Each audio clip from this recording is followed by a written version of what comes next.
Book 1. Safe Words and Other Necessary Lies. Prologue. June 28, 1994. Victoria, British Columbia. Juliet Winter's apartment was small enough that it pretended to be tidy. The lie worked on most people. The mattress lay on the floor, pushed into the corner beneath a window that refused to close properly. The curtains were mismatched, one floral, one blackout, because consistency required investment, and Juliet invested only where returns were guaranteed.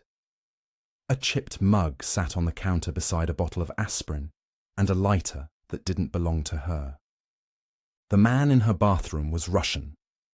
He had been careful with his shoes, which told her more than his accent ever could. Juliet leaned against the kitchen counter and listened to the water run. Her robe was tied loosely, more for temperature than modesty. She counted her breaths the way she'd been taught. Slow in, slower out, waiting for the post-adrenaline tremor to pass. Her breasts ached where his hands had been rough. Bruises were already forming, dark and inevitable. There would be others.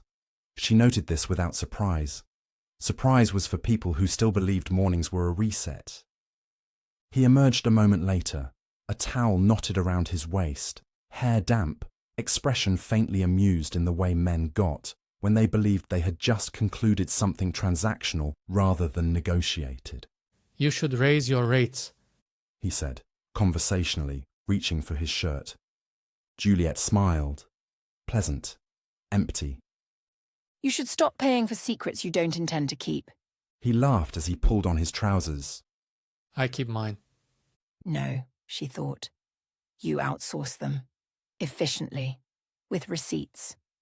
She watched him dress without staring.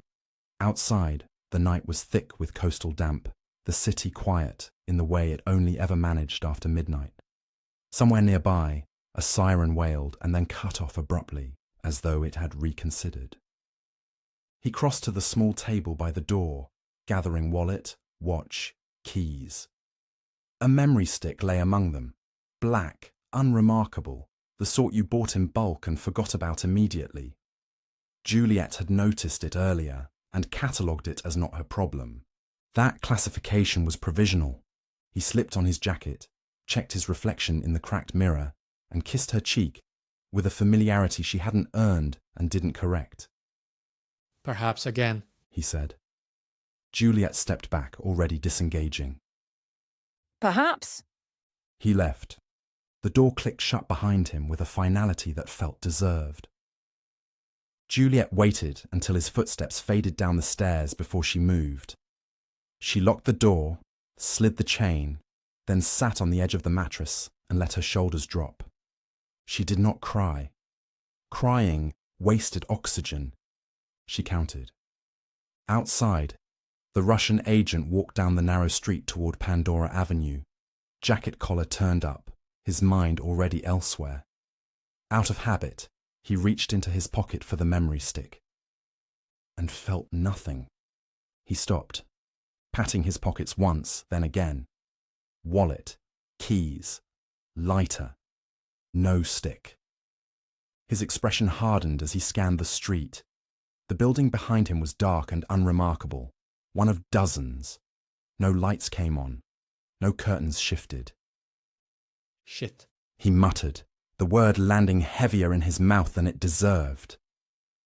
He retraced his steps halfway, then stopped. Too late. Too obvious.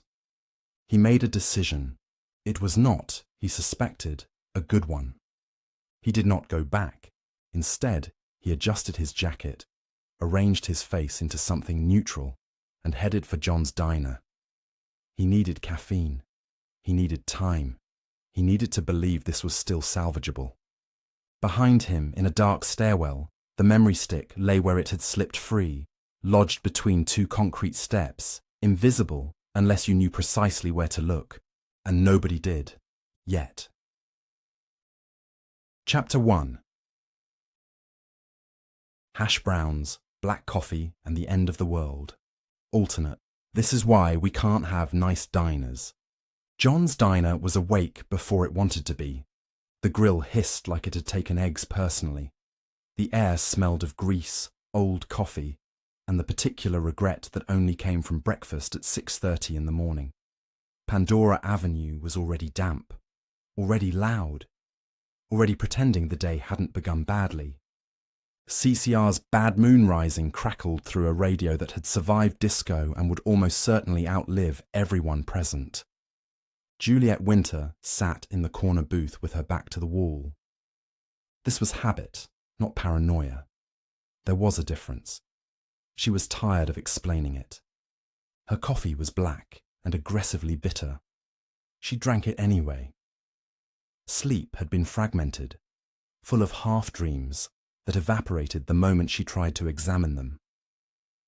There were more bruises than she'd expected this morning. She wore jeans and a sweater chosen carefully to make her forgettable. Forgettable took work. The faint ache in her ribs was manageable. The deeper ache, the one that lived closer to the spine, she treated like background noise. You didn't argue with it. You just turned the volume down. Across from her sat the Russian from the night before. Juliet stiffened. She wished she hadn't. It was unprofessional. He looked less amused in daylight. His eyes flicked to the door too often. His hand hovered near his jacket pocket, checking for something that stubbornly refused to exist. He smiled when he spoke, but the effort never quite reached his eyes. You seem different this morning. And he said. Juliet considered this. Morning has that effect.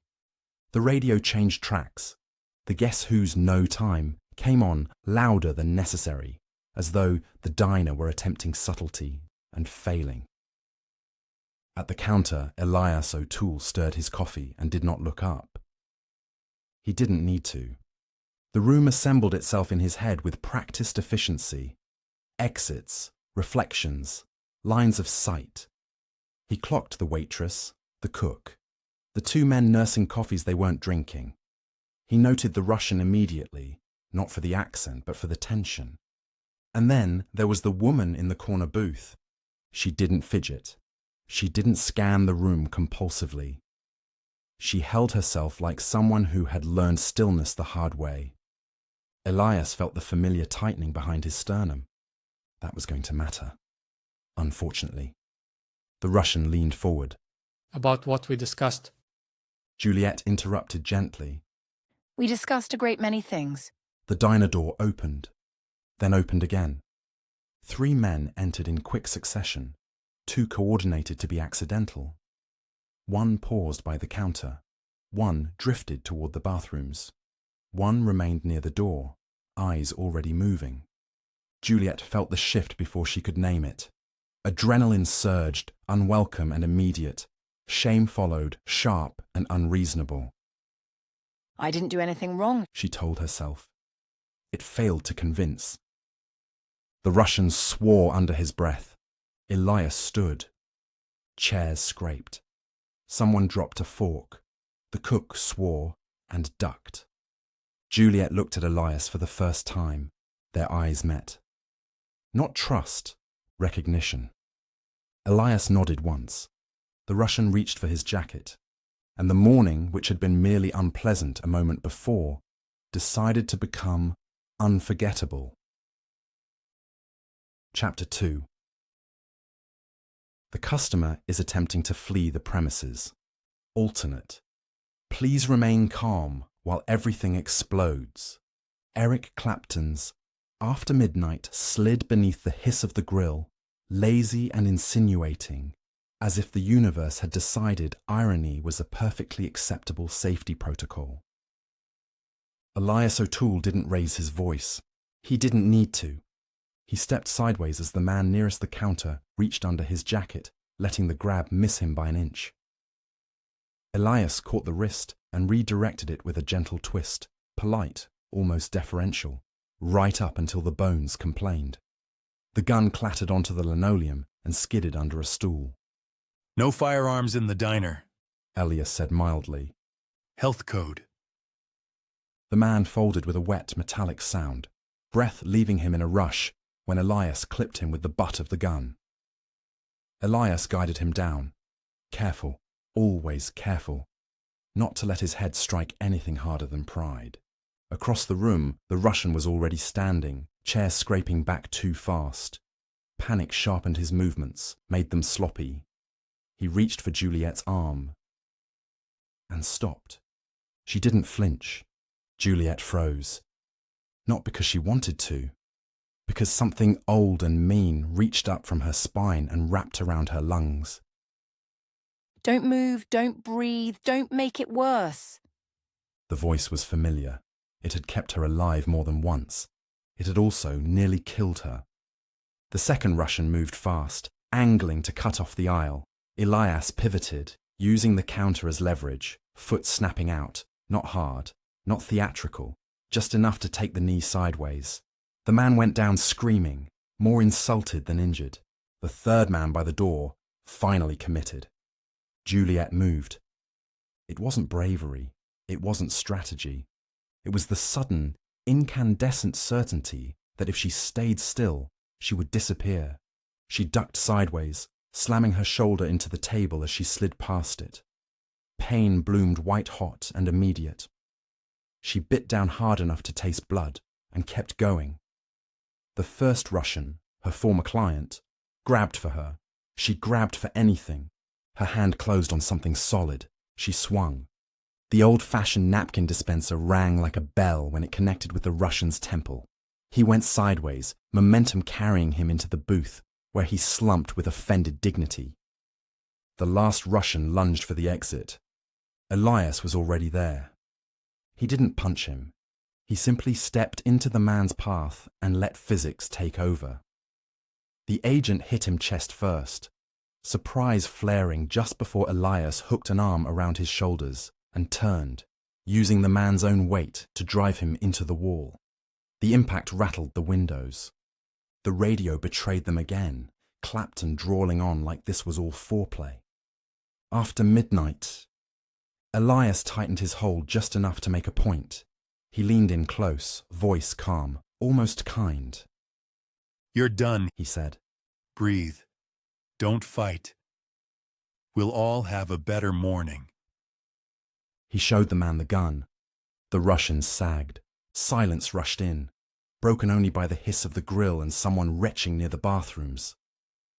Juliet stood by the booth, arm cradled instinctively against her body. Her shoulder screamed, sharp, bright, the pain clean enough to be almost a relief. She focused on it, used it as an anchor. I'm here. I'm hurt. I'm alive. Elias looked at her then. Really looked. His eyes flicked to the way she held herself, the tension around her mouth, the careful stillness. He didn't touch her. Can you move? He asked. She nodded. Once. Yeah.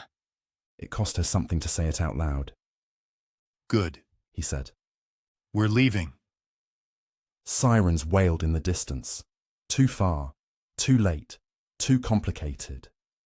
Elias guided the Russian agent toward the back exit, using the gun as a quiet prod, keeping his body between the man and Juliet without comment or fuss. As they passed, Juliet met Elias's eyes again. This time, there was something else there. Not gratitude, not relief. Trust, unspoken, provisional, hard-earned.